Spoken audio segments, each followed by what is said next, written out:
Hello' বন্ধু বান্ধৱীসকল, য়েছ exam ক্ৰেকলৈ আপোনালোকক স্বাগতম জনাইছোঁ। আজিৰ এই ভিডিঅ'টোত আপোনালোকলৈ লৈ আহিছোঁ ADR হৈ যোৱা পৰীক্ষাটো, যিটো আপোনালোকৰ ছেপ্টেম্বৰ অক্টোবৰ মাহত হৈ গৈছে। সেই পৰীক্ষাটোৰ যিসকল কেণ্ডিডেটে স্কিল টেষ্টৰ কাৰণে নিজৰ প্ৰিপেৰেশ্যন চলাই আছে, বা যিসকল কেণ্ডিডেটৰ যিটো ৰিটেন পৰীক্ষা হৈ গৈছে, সেই ৰিটেন পৰীক্ষাৰ কাট অফটো ক্ৰেক কৰাৰ সম্ভাৱনা আছে, তেওঁলোকে নিশ্চয় স্কিল টেষ্ট দিব লাগিব। যিহেতু ADR পৰীক্ষাৰ দুটা ভাগ আছে, হয়তো আপোনালোকৰ স্কিল টেষ্ট দিব লাগিব, নহ'লে আপোনালোকৰ ভাইবা, অৰেল ভাইবা হওক বা ইণ্টাৰভিউ হ'ব। আপোনালোকৰ পোষ্ট অনুযায়ী বেলেগ বেলেগ হ'ব। যিসকল কেণ্ডিডেটে স্কিল টেষ্টৰ কাৰণে প্ৰিপেৰেশ্যন চলাইছে, তেওঁলোকৰ কাৰণে আজি এইটো প্ৰথম ক্লাছ। কেনেকুৱা ধৰণৰ স্কিল টেষ্টত কুৱেশ্যন আহিব পাৰে। স্কিল টেষ্ট বুলি কোৱাৰ লগে লগে আপোনালোকৰ মেইনলি কম্পিউটাৰ প্ৰফিচিয়েঞ্চিটো চেক কৰে, আৰু কম্পিউটাৰ প্ৰফিচিয়েঞ্চি লাষ্ট ইয়েৰ হওক বা আগৰ যিবিলাক আপোনালোকৰ কম্পিউটাৰ প্ৰফিচিয়েঞ্চিৰ ওপৰত ইণ্টাৰভিউ হৈছে বা স্কিল টেষ্টৰ যিবিলাক হৈ গৈছে, সেইখিনিৰ ভিতৰত আপোনালোকৰ প্ৰথম যিটো কুৱেশ্যন কৰিব, সেইটো আপোনালোকৰ মাইক্ৰ'ছফ্ট ৱৰ্ডৰ পৰা ষ্টাৰ্ট হ'ব। তাৰপিছত আছে মাইক্ৰ'ছফ্ট অফিচ এক্সেল, তাৰপিছত আছে মাইক্ৰ'ছফ্ট পাৱাৰ পইণ্ট। বিভিন্ন ধৰণৰ আপোনালোকৰ কম্পিউটাৰত জানিবলগীয়া বস্তুখিনি আছে, আপোনালোকে নিশ্চয় জানে, কিন্তু নিজৰ প্ৰিপেৰেশ্যন চলাবৰ কাৰণে এতিয়াৰ পৰাই এই কম্পিউটাৰ প্ৰফিচিয়েঞ্চিটো চলাই লৈ যাব লাগিব, কাৰণ আপোনালোকৰ ৰিজাল্ট দিব। ৰিজাল্ট দিয়াৰ পিছত আপোনালোকৰ হাতত যথেষ্ট সময় নাথাকিব। এতিয়া প্ৰথমতে আহিব মাইক্ৰ'ছফ্ট অফিচ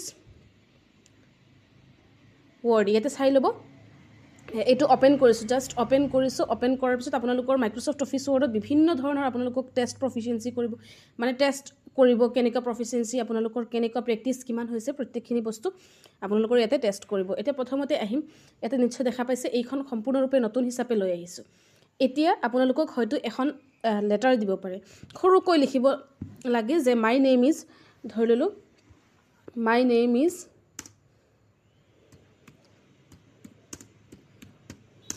YYYY, ইমান ধৰি ল'লোঁ আৰু ইমানলৈকে লিখিব দিছে।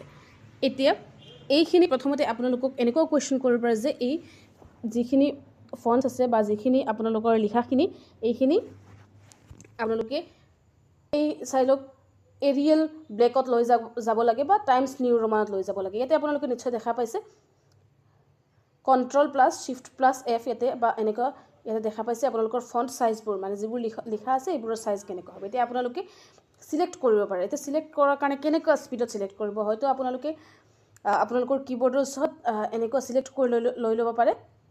কীবৰ্ডৰ লেফ্ট ছাইডত ধৰি এনেকুৱা আপোনালোকে চিলেক্ট কৰিব পাৰে, বা আপোনালোকে স্পীডত চিলেক্ট কৰিবৰ কাৰণে, কাৰণ তাতে সময় বহুত কম থাকিব, ইয়াতে Ctrl+A বুলি চিলেক্ট কৰি ল'ব। একদম একেবাৰে সহজ পদ্ধতি হৈছে Ctrl+A। Ctrl+A মানে চিলেক্ট অল, যিমান আছে চিলেক্ট হৈ যাব। লগালগ চিলেক্ট হৈ দেখা পাইছে আপোনালোকৰ এই ফণ্টখিনিৰ ওপৰত ব্লু কালাৰ আহি গৈছে। এই ব্লু কালাৰ অহাৰ পিছত আপোনালোকে ইয়াতে ক্লিক কৰি ল'ব। ক্লিক কৰি টাইমছ নিউ ৰোমানত লৈ যাব পাৰে, বা আপোনালোকৰ এৰিয়েল ব্লেকতো লৈ যাব পাৰে। এতিয়া এইখিনি লৈ যোৱাৰ পিছত ধৰি ল'লোঁ পেজখন সৰু কৰিবৰ কাৰণে আপোনালোকৰ এইখিনি তলত দেখা পাইছে, ইয়াতে আপোনালোকৰ কাৰ্চিনডাল লৈ গৈছোঁ। ইয়াতে সৰু কৰিলে পেজটো যিমান সৰু কৰি থাকিব, ইমান সৰু হৈ আহিব, আৰু যিমান ডাঙৰ মাইনাছৰ পিনে আনিলে সৰু হৈ থাকিব, আৰু প্লাছৰ পিনে লৈ গ'লে ডাঙৰ হৈ থাকিব। তো এইটো হৈছে বেছিক ক্লাছ, সেইকাৰণে আপোনালোকৰ বেছিক ক্লাছত আপোনালোকৰ এইখিনি বস্তু পৰা ষ্টাৰ্ট দিছোঁ। লাহে লাহে কেনেকুৱা মাইক্ৰ'ছফ্ট অফিচ ৱৰ্ডত কেনেকুৱা ধৰণৰ আপোনালোকৰ কুৱেশ্যনবোৰ পুট কৰিব পাৰে, সেইখিনি আপোনালোকে গম পাব পাৰে। এতিয়া দেখা পাইছে মাই নেম ইজ এতিয়াও চিলেক্ট হৈ আছে। আকৌ Ctrl+A চিলেক্ট কৰি ধৰি ল'লোঁ আপোনালোকৰ ফণ্ট চাইজটো 20 বনাব দিছে। ইয়াতে ফণ্ট চাইজ দেখা পাইছে 20 ডাঙৰ হৈ গৈছে। পেজখন 100ত এনেকুৱা লৈ আহিলে 116 হৈ আছে, ইয়াতে দেখা পাইছে এনেকুৱা হৈ যাব মাই নেম ইজ YYY। তাৰপিছত আপোনালোকে এই লেটাৰখিনি বল্ড লেটাৰত লৈ যাব পাৰে, মানে ডাঙৰ অলপ ব্লেক টাইপৰ লাগিব। এইটো চাই লওক, যিহেতু এৰিয়েল ব্লেক আছে, আপোনালোকে এইটো টাইমছ নিউ ৰোমানত লৈ আহিলে আৰু ইয়াতে বল্ড কৰিব পাৰে, মানে অলপ ডাৰ্ক হৈ যাব। আৰু যদি আপোনালোকে ইটালিয়ানত লৈ যাব বিচাৰিছে, ইয়াতে চিলেক্ট কৰি আই বুলি দিয়া আছে, চাই লওক অলপ বেকাকৈ হৈ আছে, ইটালিয়ানত গৈছে। তাৰপিছত আপোনালোকৰ ধৰি লওক আণ্ডাৰলাইন কৰিব বিচাৰিছে, এই লিখাখিনিক আপোনালোকে আণ্ডাৰলাইন কৰিব বিচাৰিছে। আণ্ডাৰলাইন কৰিলে এইখিনি এনেকুৱা চিলেক্ট কৰি বা Ctrl+A মাৰি চিলেক্ট কৰি আপোনালোকে Ctrl+A চিলেক্ট কৰি আপোনালোকে আণ্ডাৰলাইন কৰিবৰ কাৰণে ইয়াতে আণ্ডাৰলাইন দেখা পাইছে। তো এইখিনি হৈছে আপোনালোকৰ।